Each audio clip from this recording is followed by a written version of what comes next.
დღეს 9 აპრილია. საქართველოს დამოუკიდებლობის გამოცხადების 35 წლისთავი.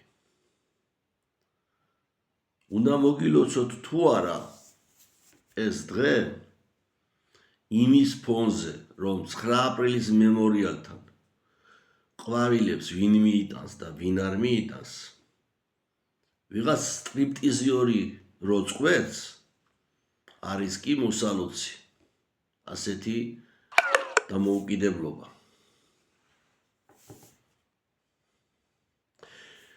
კარგად რომ გავაანალიზოთ თუ რატომ მივედით ამ მდგომარეობამდე, მინდა ცოტა ხანს შეგახსენოთ უახლესი ისტორია.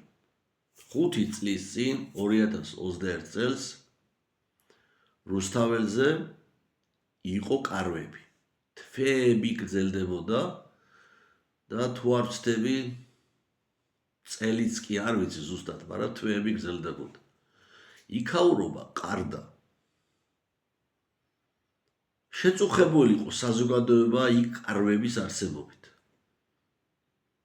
5 ივლისს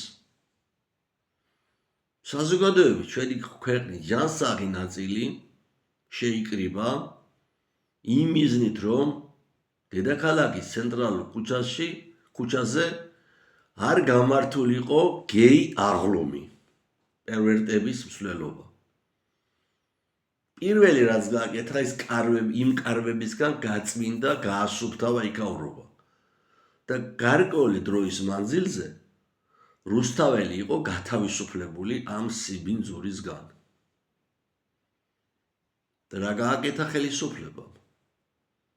200 ადამიანი დაიჭირა, მათგან 33-ს მიუსაჯა 3 წლიანი, 4 წლიანი და 5 წლიანი პატიმრობა. რატომ? იმიტომ რომ მათ არ ისურვეს გეი აღლომი. გარყონის აღლომი, სიბინძურის აღლომი დედაქალაქის ქუჩაზე, მთავარ ქუჩაზე. გამოდიოდნენ პარლამენტარები, ხელისუფლების წარმომადგენლები და გვიმტკიცებდნენ. ჩვენ კი არ ვეთანხმებით მაგათ კარგად მახსოვს ბატონი ვოლსკის ტექსტი და კოლექტიური ვოლსკებიები იყვნენ ესენი ყველა. კი არ ვეთანხმებით მაგათ, მაგრამ უფლება აქვთ, რომ გაიარონ, ჩაიარონ, ჩამოიარონ და ასე შემდგომ. მე მინდა საზოგადოებაში შევეკითხო, ბოლო 2 წელიწადია რატომ აღარ ატარებენ აღლომებს? იმიტომ ხომ არა, რომ ხელისუფლება მიიღო კანონი, გარყვნილების პროპაგანდა უბრალოდ აკრძალა, დამთავრდა. მე მინდა შევეკითხო ახლა საზოგადოებას. ადამიანი თქვენ დალოცველებო, რომელიც არასრულწლოვანობის დროს გააუპატიურეს და მერე ვეღარ ახერხებს საზოგადოებაში ადაპტაციას და მიდის ამ ცხოვრებით, ანუ მამათმავალი ხდება. საქართველოში მამათმავალთა 80% როგორც მინიმუმი არის ბავშვობის დროს გაუპატიურებულები. არ იცით ეგი? და მათ დაფიქრდით ცოტა ხანს. რა ინტერესი უნდა ჰქონდეთ ასეთ ადამიანებს, ცხოვრება წართმეულ ადამიანებს, სიცოცხლე წართმეულ ადამიანებს. რა ინტერესი უნდა ჰქონოდათ, რომ დედაქალაქის ცენტრალურ ქუჩაზე საკუთარი საცვლები გამოეფინათ. მაშინ რატო ტარდებოდა გეი აღლომი, კარიშდებათ კითხვა. რატო და შემოდიოდა დიდძალი ფული? აქ არსებობდა მაგის ლობისტი ორგანიზაციები. შემოსული ფულის 60-70% ილექრებოდა თანამდებობის პირებზე, ხელისუფლებაში ტყდებოდა და ყველანი ერთად ატარებდნენ აღლომს, გამორეკავდნენ ამ გაუბედურებულ მამათმავლებს, ლესბოსელებს, ტრანსგენდერებს, ამ ცხოვრებისგან დატანჯულ ადამიანებს გამორეკავდნენ და აზასავებდნენ სკოლის წინ და ასე შემდგომ რა სიბინძურებს აკეთებდნენ დავალებით, რომ მათ ფული ეკეთებინათ, ფული ტყდებოდა. რომელმა არ იცით ეს ვინ საქმეში ხართ ჩახედულები. ახლა კითხვა გაგიჩნდებათ, რა შუაშია 9 აპრილთან ეს ისტორია? კარგით, შეკითხვას დავსვამ.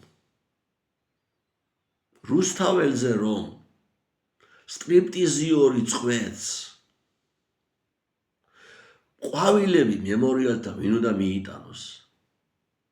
ნუ თუ ასეთი პრიმიტივი ხარ ჩემო ქართველო, რომ ვერ ხვდები რომ ეს ხელისუფლების გეგმაში შედის.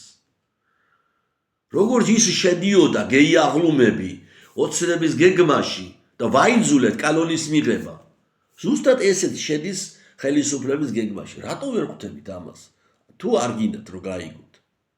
მაგათ ფონზე მერე ფრთიანი ანგელოზები უნდა გამოჩნდნენ ეგენი. 400 დღე თუ რაღაცა რო აქციები რო ტარდება, სულ რაღაც ერთი თვეც არ მინდა ძალაუფლებად, ეგ აქციები დაწყნარდება. ვინმე შეიძლება აზრი გაგიჩნდეს, რომ აი დაიჭირა ყველას, არა ბატონო, უბრალოდ ფსუსის თანამშრომლებს, ფასიანს და ხელფასიანს და უხელფასოს აუგრძალავ აქციებზე სიარულს. აქციების დამთავრდება ძვირფასებო. ასე იქნება ეს. დაწყნარდება რუსთაველიც, აღარ იქნება შეხლა შემოხლა და ასე შემდგომ. წესრიგი ჭირდება ქვეყანას და ამ წესრიგზე პასუხისმგებელი ხელისუფლებაა. საზოგადოებას კი გთავაზობენ დღემდე ეს ხელისუფლება გთავაზობთ სანახაობას და მხოლოდ სანახაობას. რომელები ადრე პურცაც აყოლებდნენ სანახაობას. ეს ხელისუფლება კი მხოლოდ სანახაობას გთავაზობთ უკვე წლებია. დაგლოცავდი ჩემო ქართველო, რომ ყოველ თქვენგანს, ყოველ ქართველს შეგაყვაროთ ღმერთმა საქართველო. დაგლოცავ ჩემო ქართველო, რომ მოგმადლოთ უფალმა სახელმწიფოებრივი აზროვნების უნარი.